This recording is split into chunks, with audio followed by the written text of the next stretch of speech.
Okay. So Hare Krishna, everybody, welcome. So I'm going to start with prayers as usual, and then we'll get into the final session today. So,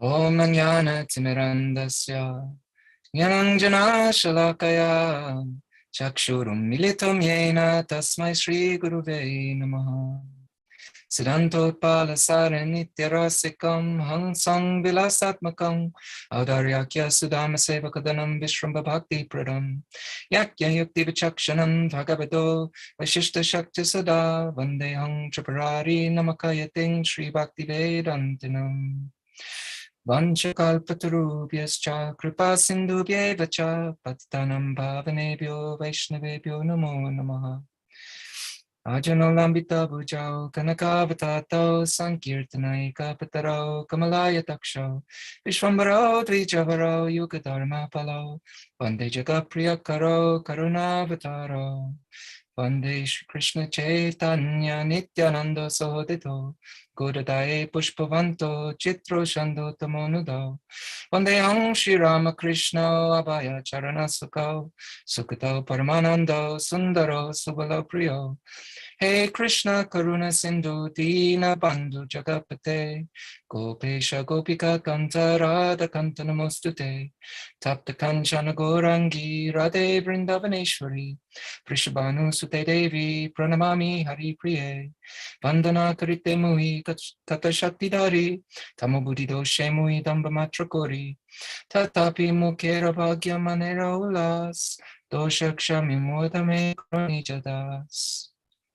So welcome everybody. I think it's all live and all that. Yeah. Okay, so let's jump in. So as you know, we've been studying the 4th chapter of the Bhagavad-Gita and looking at different insights from the Bhakti tradition, especially from the Gaudiya tradition, but also we've been looking at other Bhakti traditions too, different sampradayas, but the insights into Krishna's descent into the world and the different ways that Krishna descends into the world. So we've looked at, initially we looked at knowledge, for example, knowledge of Krishna and how he comes into this world through knowledge and especially through his parampara and some different ways that he moves that through that parampara in the world. And then we also looked at how he personally comes in the form of avatar and for various reasons. So we had some discussions on that. But primarily, we emphasized the point that he comes for his devotees, for bhakti, essentially. And we looked last time at the power of understanding these points about Krishna descending into the world. But Krishna, he also comes into this world in other ways as well. And that's why we find so many different kinds of expressions of religion, for example, so many different kinds of spirituality and these kind of things. So we're going to go a bit more into that today, again, through the lens of our tradition. So this famous verse, 4:11 from the Gita, brings this out in different ways. So I'm sure you'll all be familiar with this verse, but I'll just recite it just for to bring us back to speed, because I think it was only the first session that we kind of read the actual verses themselves. So there, as you know, he says, "In whatever way people take refuge in me, I reciprocate with them openly. Everyone in all circumstances, O son of Pritha, follows my path." So although we're going to explore some other ways that Krishna appears in this world to different seekers, different individuals in the world, in his commentary, our Guru Maharaj, he points out that initially Krishna is still thinking of his devotees. So we saw last week, he had explained how many persons had been purified and attained love for him. Ultimately, and so we discussed some of that last week. And so naturally, in speaking about the devotees who attain love for him, his heart goes to them and they have different relationships with him, as we know, and so he reciprocates with all of them accordingly. So, some as a friend, some as a lover, some as servants, as elders, and so on. So that's one way to understand this verse, actually, is the different spiritual emotions in the heart of his devotees, the bhavas. Krishna reciprocates with those different spiritual emotions. So if someone approaches with the mood of a friend, then Krishna responds in a friendly way. And all the devotees of Raj, they're all pure devotees. They all have selfless love, as we've discussed in other series. But Krishna reciprocates differently according to what nourishes and deepens the emotion of that particular relationship. So this is one way to understand this, that he reciprocates to nourish those moods or deepen that particular emotion. It's a very sweet way to think of the verse, I think, that he reciprocates according to their particular loving approach. But that said, we could end right now, actually, because that's a beautiful and sweet insight in itself. But as we know, not everyone approaches Krishna in that way. Not everyone approaches Krishna with bhava or prema. Though, of course, we might not even be, of course, ourselves, but you could also say not everyone approaches even with the desire to achieve bhava or prema and these things. There are many reasons that people approach Krishna, whether that's directly or indirectly. And it's rare that it's selfless love that is being sought. Not everyone wants to be a pure devotee, but they approach Krishna. So some schools, such as Jnanis, for example, some schools of Jnanis, they don't think of Krishna's activities, for example, as being eternally true in the same way that we think about them. But they still approach Krishna for liberation or knowledge of Brahman.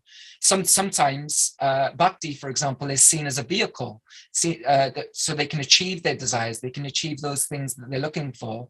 But when they achieve those things, bhakti can be given up, once they attain their desired goal. And others may approach Krishna to fulfill material desires, for example. So Krishna speaks this verse to explain what happens in these cases. And the first point he makes is that everyone follows Krishna, whether it's directly or indirectly. So everyone in all circumstances follows his path. It's quite an interesting statement. And so people approach him in one way or another, even if it's through his material energy for material gain, for example. But whatever path one takes, only Krishna's behind it all, right? Like there's no one else behind the grand scheme of things ultimately. And so some people may approach him in one way or another, even without realizing that they're approaching him. Everyone's searching for him in different aspects of his manifestation. He's the ultimate goal of all philosophies, for example, or the objective to be attained by all, even if that's not explicitly stated by them. So we'll get a bit more into that in a second. But even when someone seeks material benefits, for example, let's take in a classical sense, in a varnashram system, maybe through worshipping the demigods, they may be unaware that the gods are dependent on Krishna to fulfill their desires. But ultimately, as we know, they are. And so they're still approaching Krishna, albeit indirectly. And the same could be said if we could extend that a little more for those who take shelter of the material energy. Even if they're devoid of the knowledge of the consciousness that's underlying the movement of the material energy, they're still taking shelter in some ways. So Krishna says that everyone, he uses the term sarvasa, that everyone is following his path, because ultimately Krishna is the essence of all those paths. He's the maintainer and energizer of all creation. And so Krishna's pointing this out, that there is only his path, but people tread it a bit differently, depending on what their desires are and where they are and these kind of things. So they may not lead to the same goal, something that we'll get into a bit more next, but they are united. I really like a point that our Guru Maharaj makes in regards to this idea that in one sense, all consciousness is Krishna consciousness, because we're all conscious entities. And obviously this has been discussed quite thoroughly in the second chapter. And as conscious entities, we're all connected to our source. So all activity really that takes place is pursuing our source directly or indirectly. We may wonder where we came from, so we might pursue that in different ways, maybe in the field of science, for example. What's the origin of the universe, these kind of things. We may look at genealogical tables, our ancestors and so on. We may pursue it in the realm of religion. There are many different ways, but in essence, it's all the same motivation. And so generally, most people will look for the source in relation to matter, not consciousness. Even though matter is sometimes said to be a shadow of consciousness. So another way to look at that is that our source, just like our very selves, has some natural pleasure as part of its makeup. Sometimes we hear Satchit Ananda, for example, that there is some Ananda. And so most people search for that Ananda, for that pleasure in matter as well. But whichever direction a person goes, whether it's a material path, spiritual path, and so on, really they're different nuanced ways of pursuing this reality of being consciousness and all that entails. So Krishna is saying that all these people he's speaking about, all those following him, all the people who approach him, they're all following him in different ways. So they're all united in that sense. There is some underlying unity. But of course, it's important to clarify a bit more, and Krishna himself clarifies that a little more in the next part of that verse. And this is the part of the verse that sometimes is misunderstood or sometimes maybe even ignored. That is, it's not the case that whatever path we take, that they all lead to the same place. So Krishna says he reciprocates accordingly. And so not all paths are the same in every way. And, I understand kind of the sentiment why that part is sometimes ignored, because we love to hear this point that all paths are united, right? We want to feel like, yes, we're all part of the whole. And so we're all united in these things naturally. We want harmony in the world generally. But if we only take that part, then we'd have to say, we have to look at like the philosophical implications, for example. We'd have to say that someone pursuing their source just by extreme hedonism, for example, no concern for the suffering that it may inflict on others, that they'll achieve the exact same results by their actions, just like someone who's pursuing their source by methods that uproot selfishness from the heart, for example. And it's an extreme example, I know, but this is the philosophical outcome if you follow that trail of thought. So that's why it's an important emphasis also that although all paths are united, not all paths are the same in every way. The Krishna never disregards anybody, even those who are in ignorance, who neglect him, for example. He doesn't ignore them even in the fullest sense of the term, but he reciprocates correspondingly, whether that's directly or indirectly. And so this also highlights that God isn't partial, and so he can't be blamed for the way he interacts with us, that we play a part in the way that he responds to us. I really like this point in our Guru Maharaj's commentary that highlights this. It's so succinct, but it's a very, very deep and profound thought. And I think it's wonderful that overall, Krishna is the architect of the cosmic order, but not its author. Desire writes the story. The desire or ideal of people determines their conception of God. So there are so many religions, spiritual paths, philosophical paths, or even material-oriented paths, and not everyone wants devotion. As I mentioned earlier, even on the spiritual path, for example, there are some schools like Jnanis, for example, generally looking for liberation. So we can choose what we want in relation to the absolute. And so in the verses up until now, like some of the verses we discussed last week, Krishna had been speaking about those who approach him in truth, that they ultimately attain prema or pure love. Is that sometimes brought out from that, meaning, those who approach him in truth, like we were discussing, to really know someone's to love someone. Guru Maharaj often quotes that song, for example. So some approach in other ways, though. So if they approach for material acquisition, then Krishna will reward them with what they're looking for, with the fruits of their actions.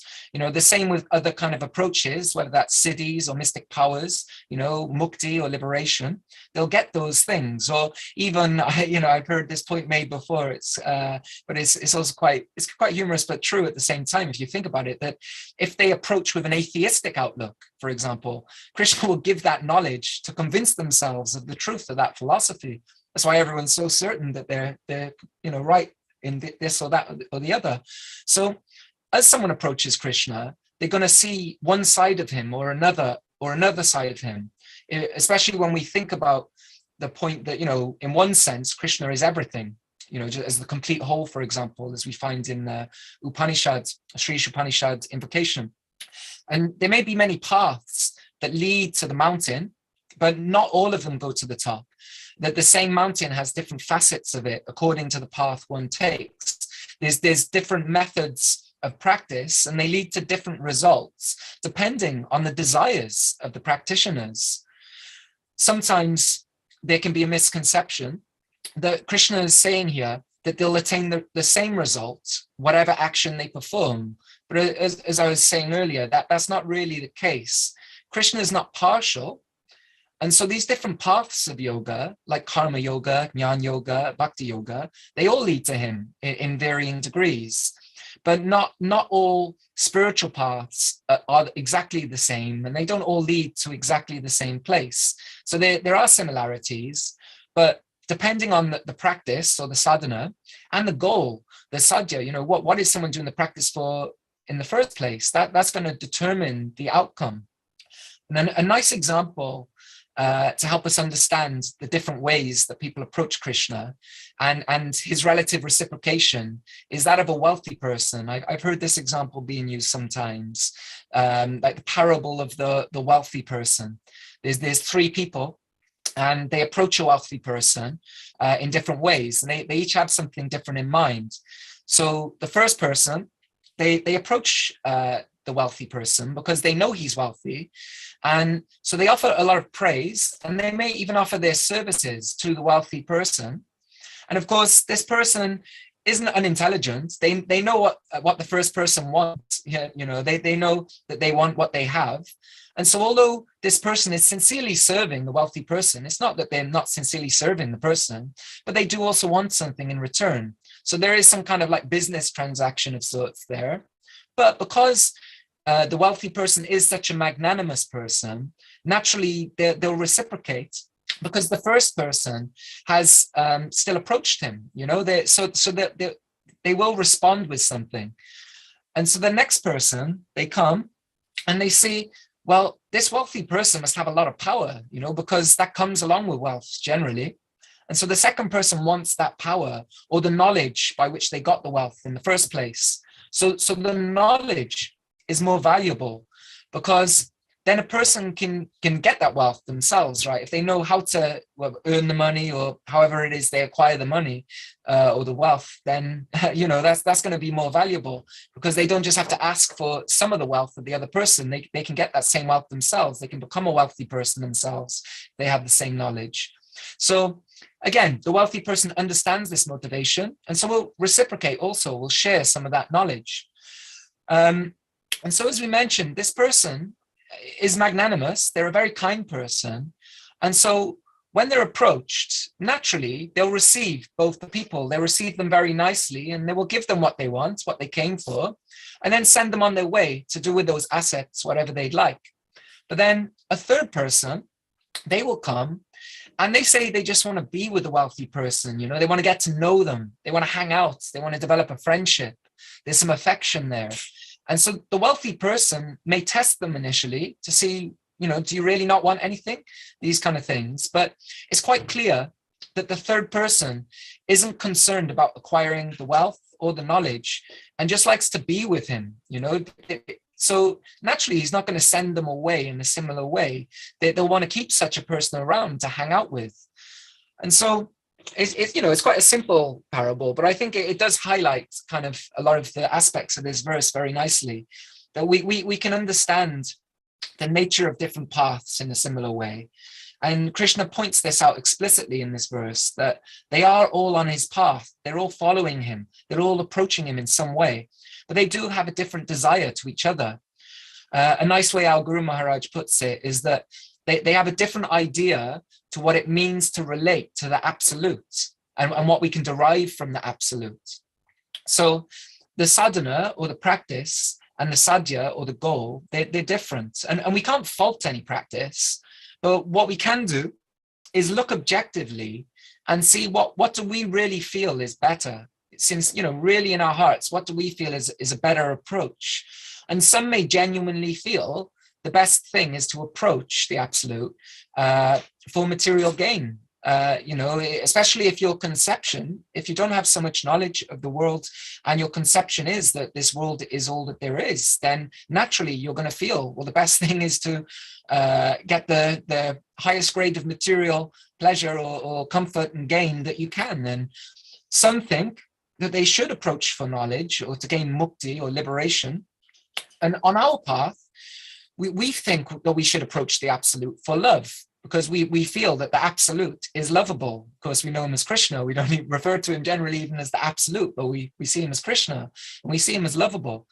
And we can also see when we look at just ourselves and our own kind of nature, that the highest expression of ourselves is when we love or we give, to be a giver or a lover. It's sometimes said like that. Guru Maharaj says that we want to exist to love rather than just love to exist. And I think that's a nice way to put it.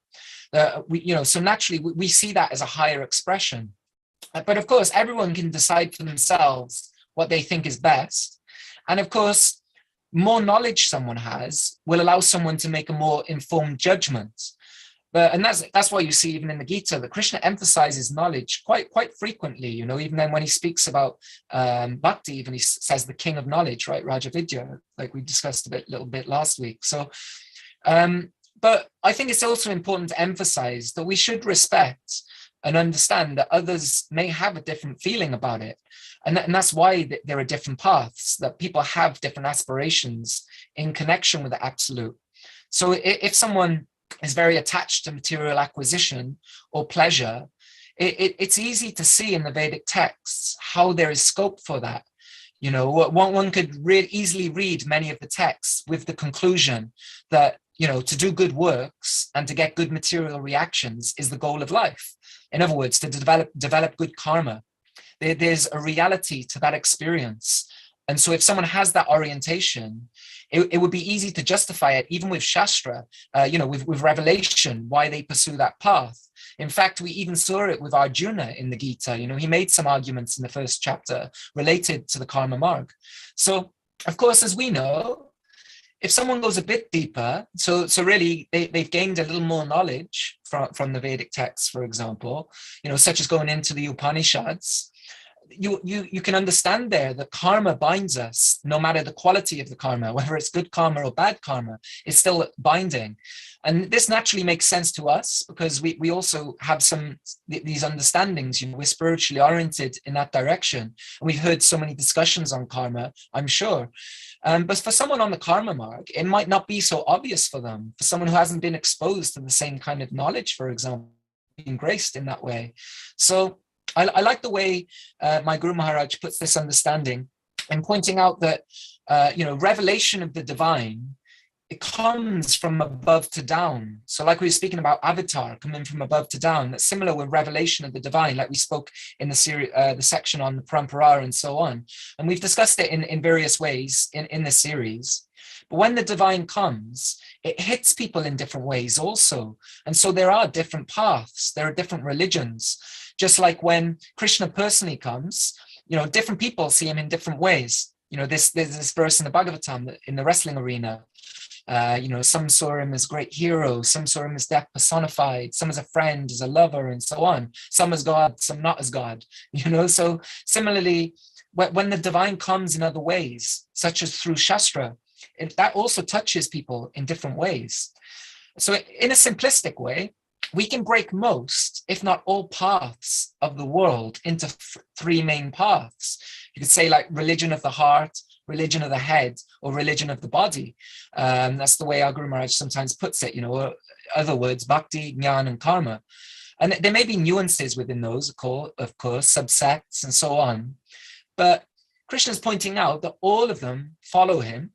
And when they do, in the way that they do, then he reciprocates accordingly. But every one of them depends upon him for success in whatever it is that they're pursuing.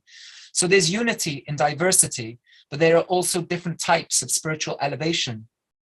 So we could say that Krishna reciprocates with materially driven people with material results, with impersonalists as the Brahmajyoti or the divine effulgence, with yogis with mystic powers, for example, and with devotees with spiritual emotion. So it's quite a simplistic way to put it. And of course, the complexities of any individual's journey is a lot more nuanced than that. I'm sure if we look at our own kind of journeys in life also, there may be kind of different nuances there also that are kind of connect in with all of them. But this is one way to understand this verse. And it also highlights, when we look at it in this way too, it highlights the beauty of bhakti also, that even a materially driven person will not only attain their desires, but they'll actually get so much more if they approach those desires with bhakti. And so obviously the perfect example of that is Dhruva Maharaj. And it's not that we should emphasize using one's bhakti for material results. We certainly don't want to do that on the path of Uttama Bhakti, for example, which is ultimately what we're striving for and trying to practice wherever we may be on that ladder. But the point is that bhakti is a real grace, actually, and inspires Krishna to respond in ways that may not actually be proportionate to how he was approached. So he gives so much more when bhakti is involved, and for some of the reasons we discussed in earlier sessions of this series. So, speaking of reciprocation, as our main focus is bhakti, and this is likely the reason we're approaching Krishna, or at least trying to make our reason, it would be nice to end this series with some sweetness in relation to this verse and how it ties with our particular path coming from Chaitanya Mahaprabhu. Sometimes it's said that this verse, 4:11, is where we find Chaitanya Mahaprabhu in the Gita in an esoteric way. So our Guru Maharaj, he often likes to speak on this point when he speaks about Mahaprabhu's appearance. So in the sequel to the Bhagavad-Gita, for example, in the Srimad Bhagavatam, there's a section in the 10th canto where Krishna is playing the flute to attract the gopis. And as we know, their love is so intense, it's so high, so selfless, that even Krishna himself felt he couldn't reciprocate. So the gopis, they left their husbands, they left their family, they left their friends. But Krishna, interestingly, he couldn't do the same, right? He can't leave his family. He can't leave his friends because after all, they're also his devotees. He's not going to leave the cowherd boys. He's not going to leave there and these kind of things. So the gopis approached in a way that Krishna couldn't reciprocate. So it's quite astonishing because Krishna can receive every kind of approach. One of the reasons that we're not fully satisfied in this world, even when we engage in a loving way with others, is because our love is very deep, actually, and has the potential to be very, very deep. And we want to give without limitation. But there's nothing in this world that can take unlimitedly. Sometimes this example is used, this example of a beam of light. Like if you've ever been in the woods with a torch, a really strong torch, and if there's a lot of space in front of you, it will just keep on going into the darkness. And so to really harness it, if you will, to really give it its potential, we need to highlight it on something or repose it in something that has the capacity to handle it, to reciprocate in kind, has the depth and capacity like that. So Krishna, of course, as we know, he's that person. He's oceanic, whereas we're tiny drops, it's sometimes said like that. So for him to reciprocate, it shouldn't be a huge deal for him. He can give back as much as we're able to give. As much as we approach, he can reciprocate. And so naturally he speaks this verse. But when Krishna saw Radha and the gopis, he himself was astounded. He'd never seen anything like it before. So he was conquered by that love, and especially their love in separation. Krishna, he's Rasaraj, the connoisseur of love. his only business is relishing love. So he was shocked by that type of love that they had for him. You know, they exhausted his ability to reciprocate. So they gave up everything. But as we mentioned, Krishna couldn't give up everything. He has other devotees to tend to. You know, he's committed to so many others. So Krishna's response was to tell them, you know, they have to be satisfied with what they are, with who they are. You know, that their kind of saintly love. That, you know, he just couldn't reciprocate with that. He said their love is supreme. You know, so they need to be satisfied with the love in and of itself. And there's a nice theological point that comes out of this that's related to some of our earlier sessions, that even the absolute is drawn to bhakti and so worships that.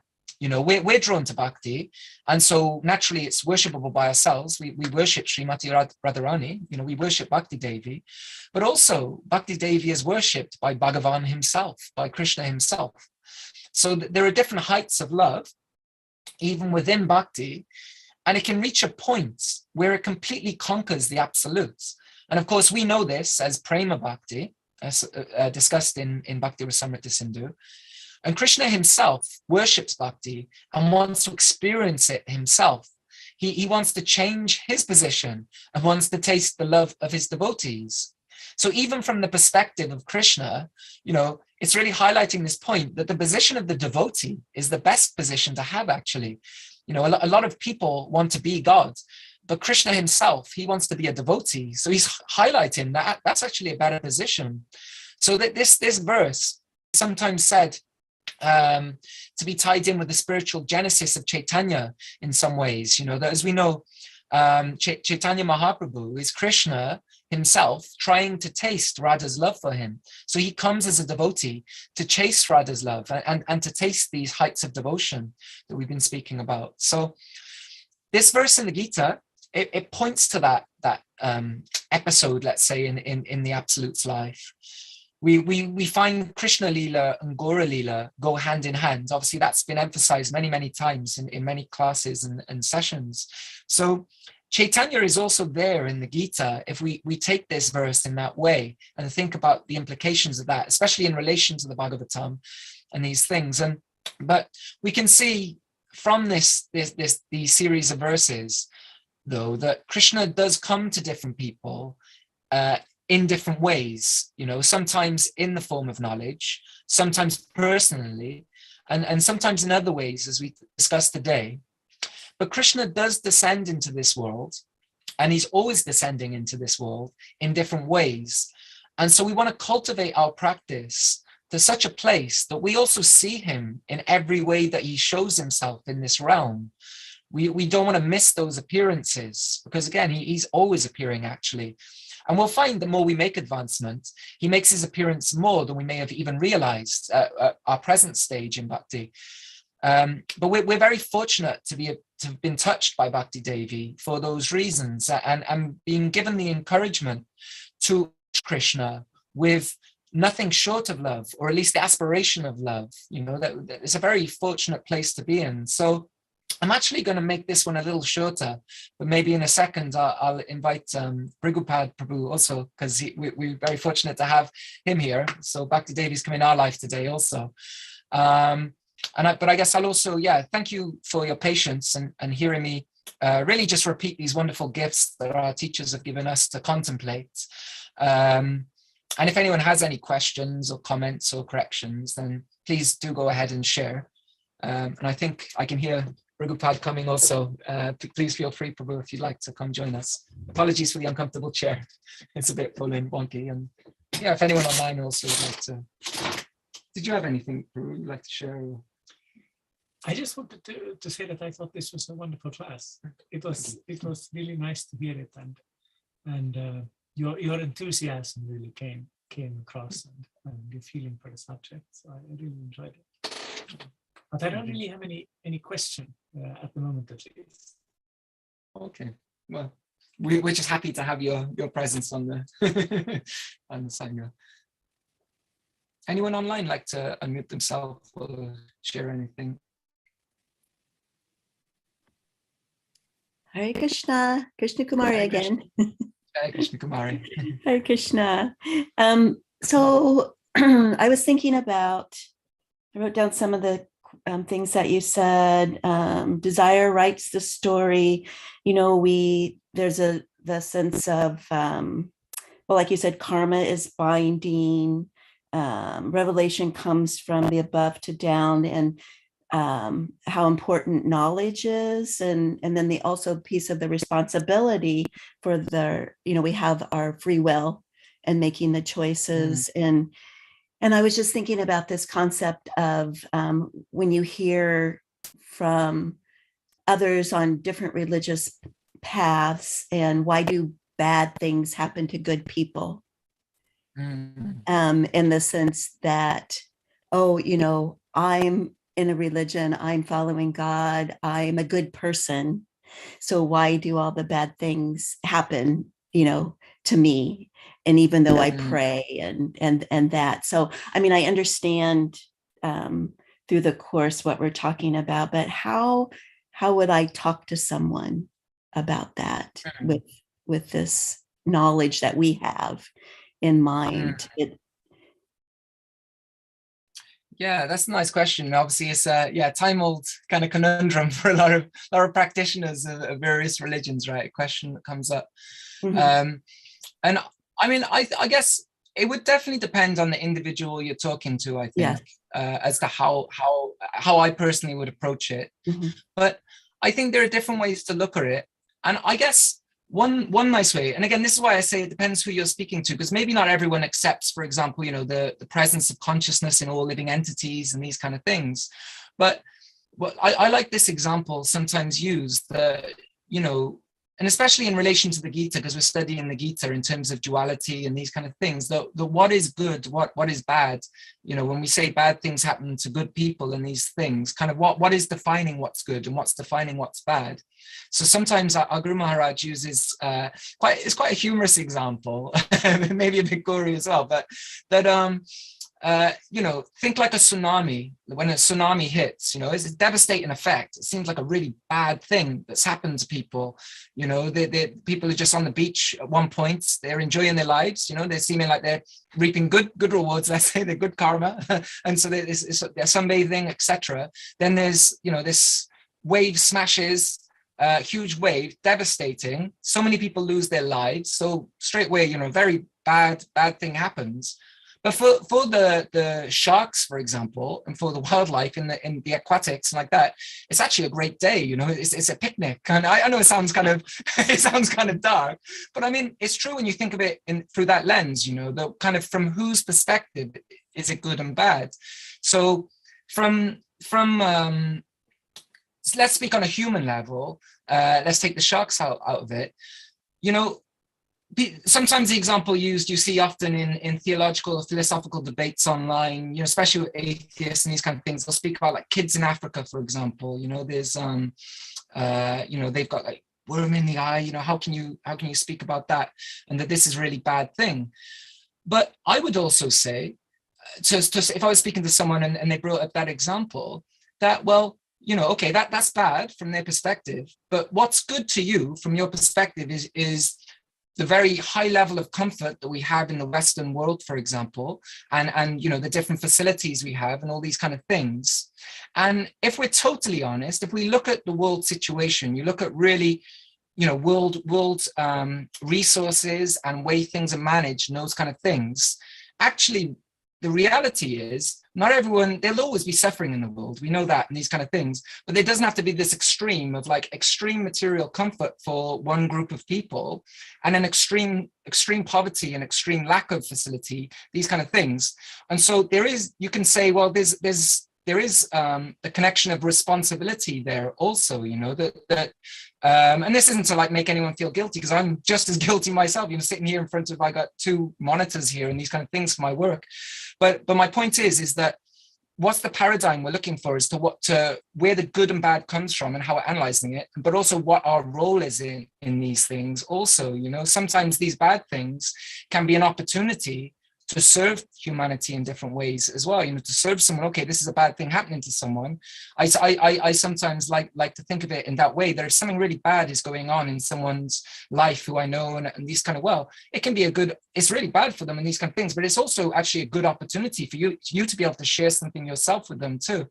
But I know it's obviously a more complex subject than that, and it's not always so easy, and it depends who you're speaking to and these things. But that's one way I look at it, is sometimes it's hard to define, when you say good things happen to bad people. I mean, even take, not just in our Shastras, you can see it especially, but even look in the Bible and places like this, a lot of bad things happen to many people that actually deepen their relationship with God and deepen their connection with God and these kind of things, So what seems bad in the beginning actually turns out to be a huge blessing. So I think from our kind of like limited scope, sometimes it's easy for us to kind of forget that wider picture.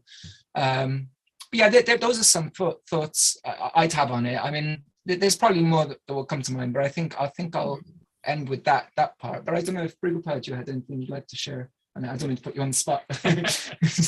I really like what you said about this, how we can kind of get blinded by these dualities, what is actually good, what is actually bad. And much of it, of course, is because we're so accustomed to thinking in terms of one lifetime. And even less than that, what's good for me right now. It's hard to kind of break this kind of conditioning. And I also liked very much what you said about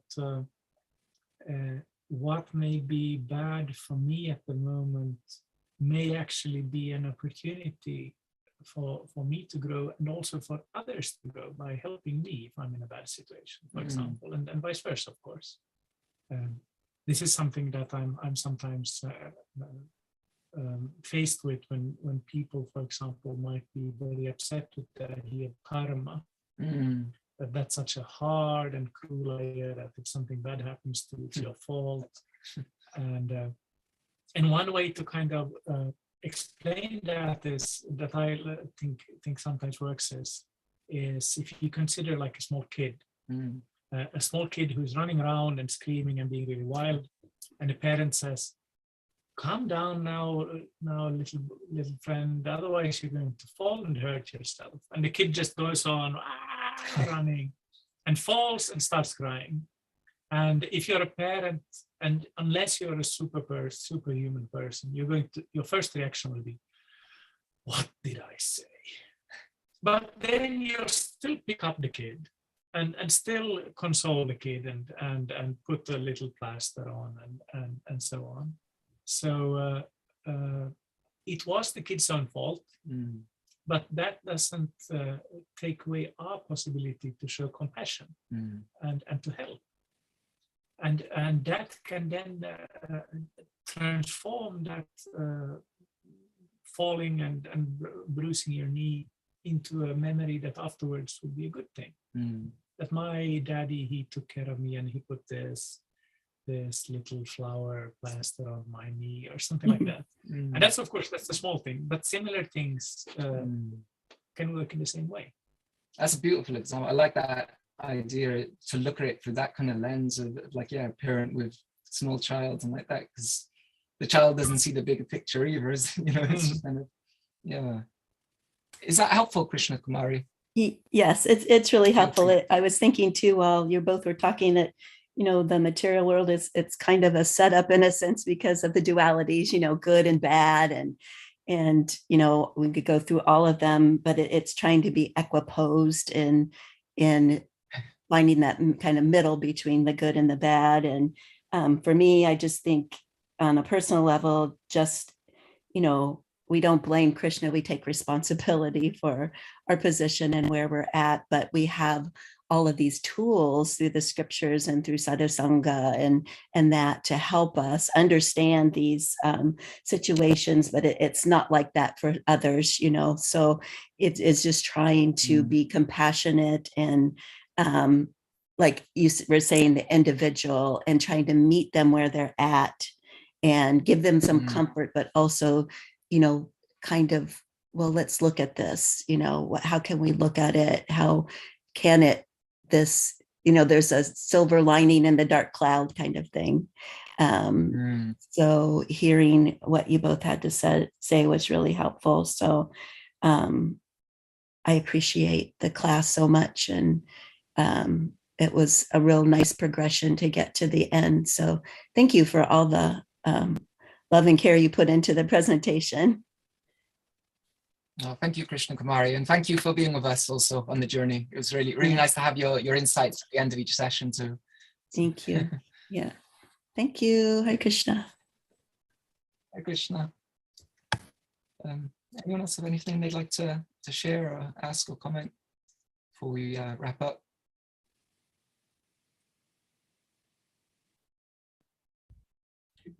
I bet. Oh, sorry, please. Thank you for the series, although we only heard this one in the first class because we were busy the other days, but we're gonna catch up. Yeah.